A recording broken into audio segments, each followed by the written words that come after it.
Hey there, we just made a big update to Basedash that changes the way that things are laid out in the app, and so I wanted to show you how it works. The feature is called Apps, and it's available in beta today to everyone who currently uses Basedash. And so when you log in to Basedash, you'll now see the homepage has a new design. It shows these apps right here. You won't be able to see any views or queries that you've created because now they all live inside of an app.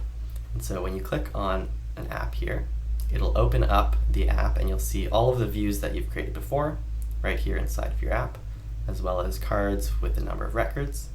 So I can jump into one of these views, maybe this country's one, and we can see all of our data right here.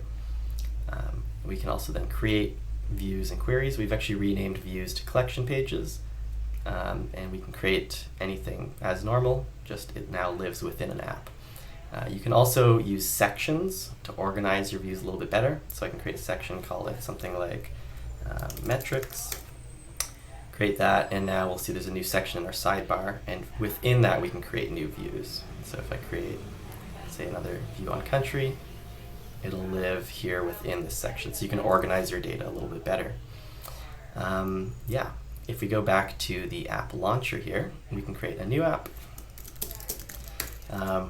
You can name this whatever you want, but a good way to think about apps is that you can create an app for each use case or each team within your company, because for each app you create, you can invite individual members to that app, and then only people who are part of this app will have access to the views within it.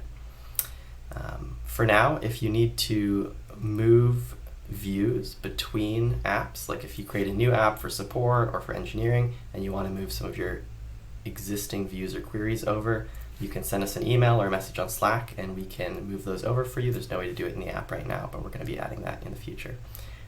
Same thing with sections. There's no way to move views to a different section right now, but if you let us know what you want to move between, then we can do it for you.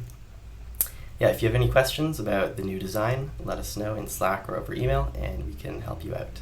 Thanks.